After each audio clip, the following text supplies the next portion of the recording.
Olá a todos, meu nome é Silvio Lopes e este é o canal Prepare-se para a Colheita. Este canal tem como objetivo te preparar para o grande dia do Senhor, para a colheita que está para vir, e apontar as profecias mostram que Jesus Cristo está voltando.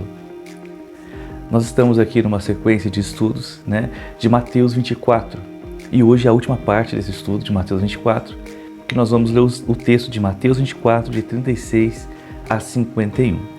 Hoje eu vou concluir esse estudo, e para a gente ficar informado e saber sobre todos os acontecimentos e sobre o que Mateus 24 realmente diz. E hoje eu gostaria de ler esse texto aqui a partir do versículo 36. Diz assim: Porém, daquele dia e hora ninguém sabe, nem os anjos dos céus, nem o Filho, mas unicamente o Pai. E como foi nos dias de Noé, assim será também a vinda do Filho do Homem. Porquanto assim como nos dias de Noé, nos dias anteriores ao dilúvio, comiam, bebiam, casavam-se e davam-se em casamento, até o dia em que Noé entrou na arca. E o não perceberam, até que veio o dilúvio e os levou a todos. Assim será também a vinda do Filho do Homem. Então, estando dois no campo, será levado um e deixado outro. Estando duas moendo no moinho, será levado uma e deixado a outra. Vigiai, pois, porque não sabeis a que horas há de vir o vosso Senhor. Mas considerai isso: se o pai de família soubesse a que vigília da noite havia de vir o ladrão, vigiaria e não deixaria que fosse arrombada sua casa. Por isso, estáis vós apercebidos também, porque o Filho do Homem há de vir a hora que não penseis. Quem é, pois, o servo fiel e prudente que o Senhor constituiu sobre a sua casa para dar sustento a seu tempo?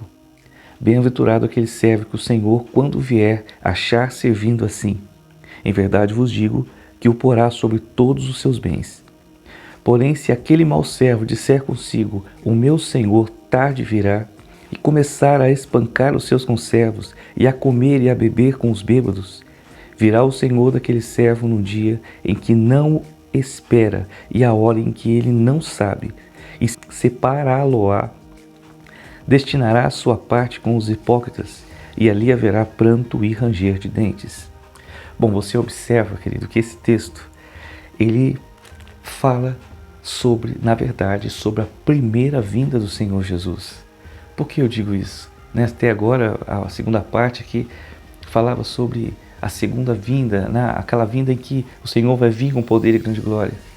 Mas nesse texto, Jesus está apontando o dia que ele vai vir, que ninguém sabe.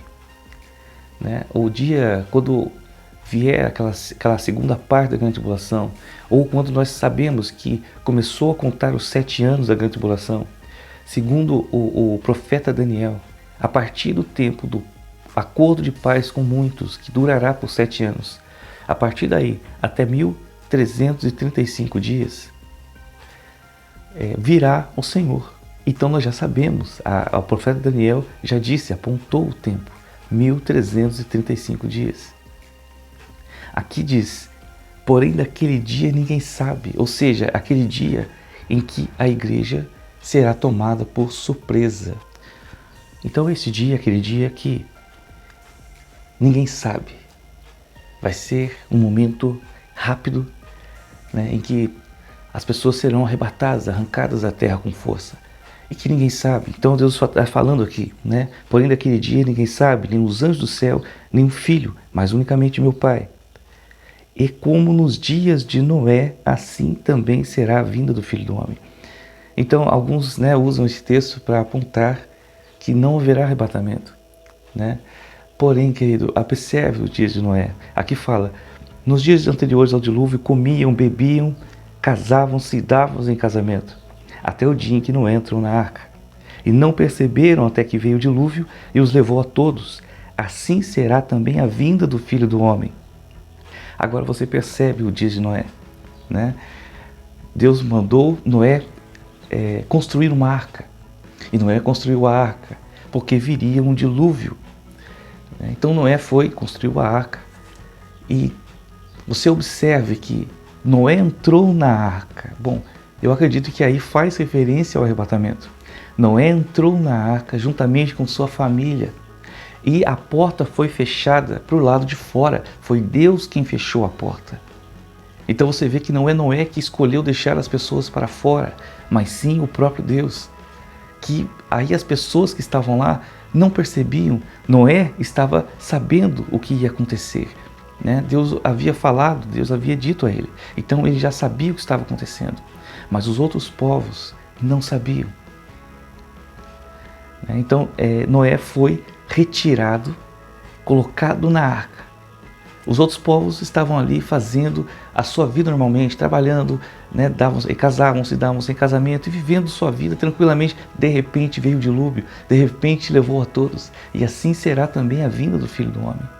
Então, de repente, as pessoas estão aí, né, vivendo as suas vidas, mas aqueles que estão ligados nas profecias, aqueles que estão compreendendo os seus dias que estamos vivendo, estão vendo os sinais, né, estão espertos, estão vendo cada acontecimento no mundo que aponta à volta de Cristo.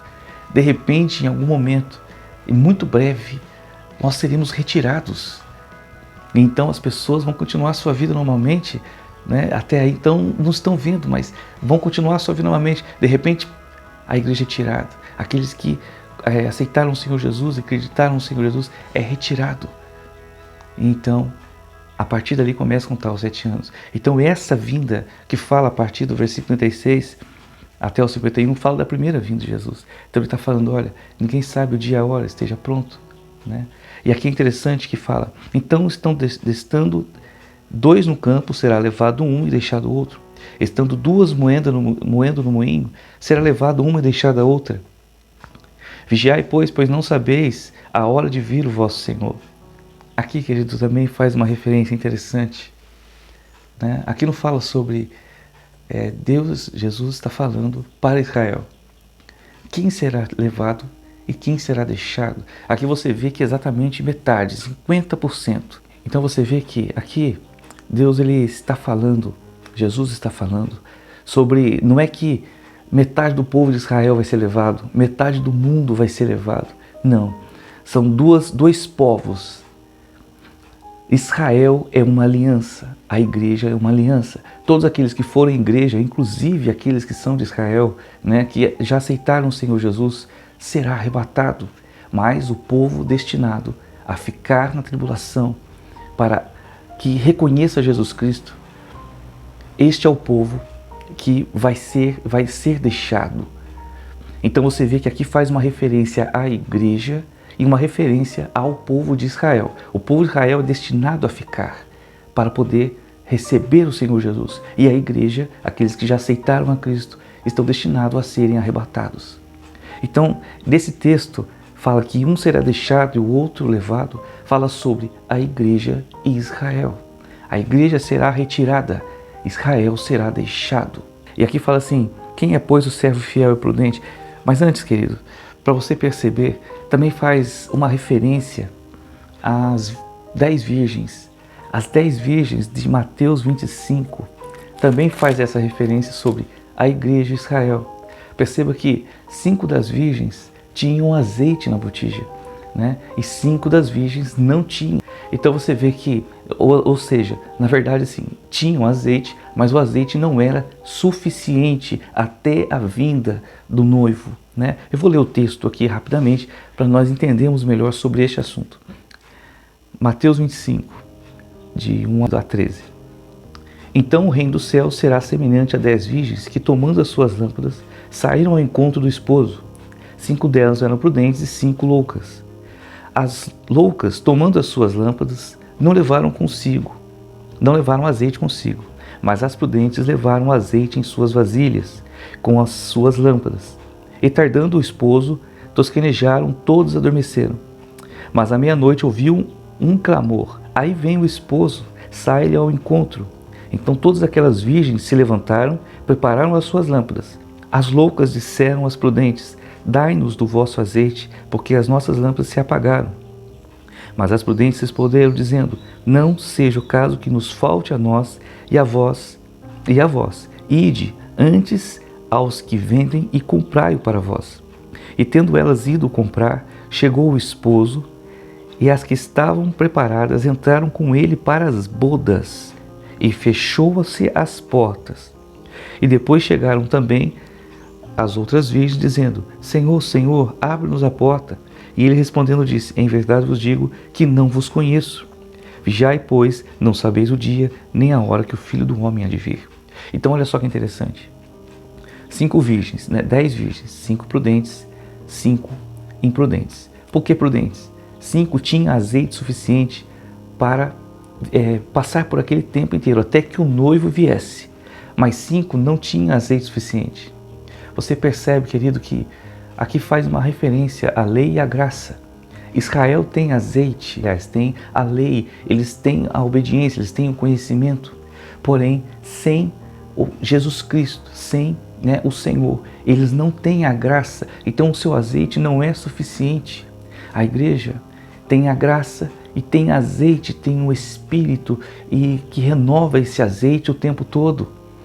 O azeite simboliza a presença de Deus, só que a graça traz uma revelação mais profunda, de dentro para fora, diferente da lei, que é só as leis que você deve obedecer.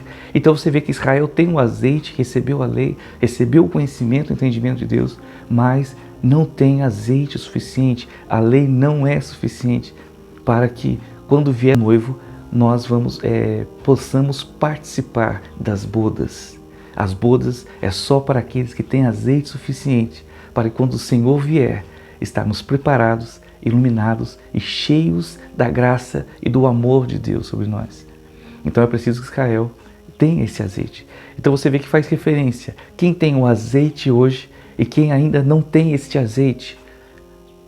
A aliança com Deus, com Israel, faz com que ele seja um povo destinado à salvação. Porém, é preciso receber a graça. A igreja já recebeu a graça e por isso tem o azeite suficiente. E por isso, quando o noivo vier, nós seremos chamados às bodas do Cordeiro. Porém, Israel ficará aqui, passará pela grande tribulação, até que tenham azeite suficiente. Então você vê que as 10 virgens também faz referência a este tempo, para nós estarmos prontos e preparados. Esta vinda de Mateus 24, de 36 a 51, fala sobre isso, fala sobre a primeira. Então, quando Jesus vier retirar a sua igreja, e para sermos arrebatados e irmos a bodas dos cordeiros. A boda do cordeiro são esses 7 anos da grande tribulação. Então, enquanto o mundo está passando a grande tribulação e o governo do anticristo e tudo isso acontecendo, a igreja, aqueles que têm o azeite, aqueles que têm a graça, estão nas bodas do Cordeiro, que estará acontecendo no céu antes que o Senhor venha. É muito interessante quando fala, porém daquele dia ninguém sabe, mas Daniel fala no livro de Daniel, que após quando começar o tratado de paz, que durará 7 anos, 1335 dias depois, o Senhor virá. Então nós sabemos o dia. Agora, aqui não. O dia do arrebatamento ninguém sabe, será realmente algo surpreendente. Somente aqueles que estão preparados, que receberam o Senhor Jesus, que acompanham os sinais, que estão esperando a volta do Senhor Jesus, realmente serão arrebatados e receberam a graça, receberam o Senhor como o seu único Senhor e Salvador. Esses serão arrebatados e viverão as bodas do Cordeiro. Eu vou ler aqui um texto ainda em Lucas, no capítulo 12. É interessante que esse versículo, esse de 12, Lucas 12, de 35 a 37, faz também uma certa referência às 10 virgens, sobre as que tinham e que não tinham azeite. E sobre a boda dos cordeiros. Olha só, estejam cingidos os vossos lombos e acesas as vossas candeias. Sedes vós semelhantes aos homens que esperam o seu Senhor, quando houver de voltar das bodas. Aqui Deus está falando para Israel. Perceba, porque voltar das bodas. Então as bodas estão acontecendo. Aqui já é um texto realmente que faz referência somente a Israel. Então as bodas estão acontecendo no céu. O Senhor já arrebatou a sua igreja. Está lá acontecendo as bodas do Cordeiro.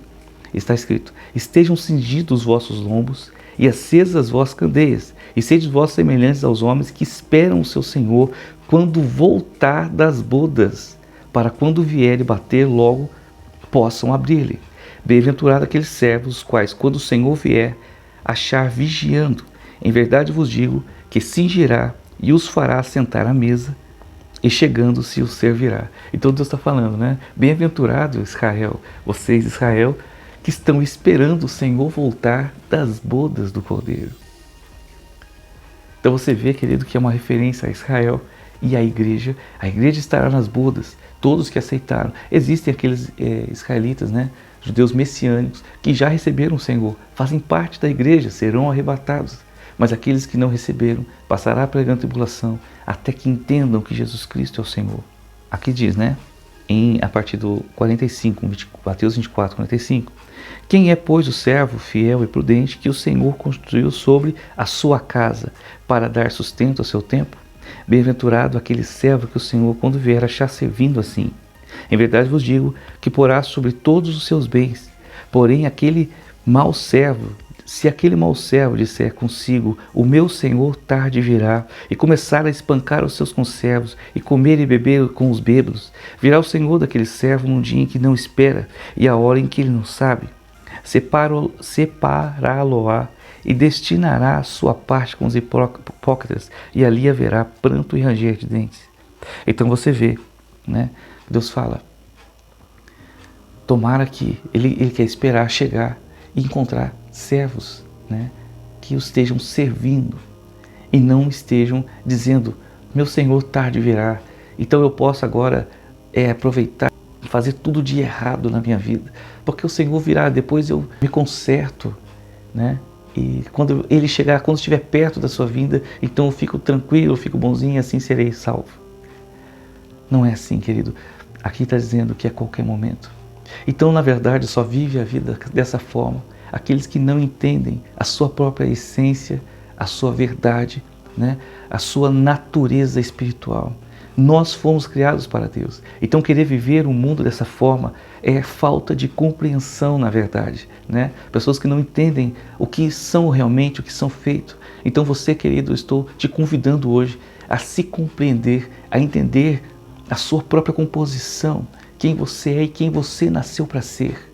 O mundo é um engano, o mundo é uma mentira que vai passar e estará em breve revelando, o Senhor estará revelando toda a verdade, toda a realidade espiritual e eterna que é o reino de Deus, o qual nós pertencemos, o qual nós fazemos parte, realmente fomos chamados como filhos, como herdeiros deste reino.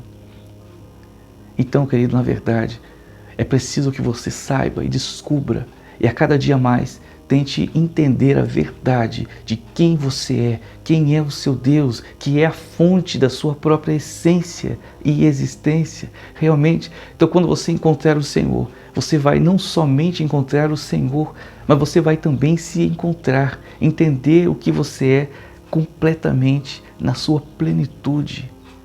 Você é do Senhor, foi criado para Ele, você existe para Ele, Ele fez você a partir da própria essência dEle, Ele é a sua fonte e o seu habitat natural. E aqueles que entendem, e você que está procurando entender isso, então você espera a volta do Senhor e deseja a volta do Senhor, porque na volta do Senhor tudo será plenamente revelado e nós viveremos plenamente com o nosso Senhor, que é a nossa fonte. Bom, meu querido, eu espero que você tenha gostado, né? Eu vou ficar por aqui nesse estudo de Mateus 24. Né? Nos próximos vídeos estarei falando sobre outros assuntos, provavelmente o milênio, né? Estou devendo aí o milênio. Vai ser um prazer falar do milênio, que é o próprio governo de Jesus Cristo, né? Então, que Deus o abençoe, que você fique na paz do Senhor e esperando, né, com ansiedade a volta do nosso Senhor, para que possamos viver plenamente nossos dias com a nossa fonte, com a nossa essência, que é o próprio Deus. Deus o abençoe e fique na paz.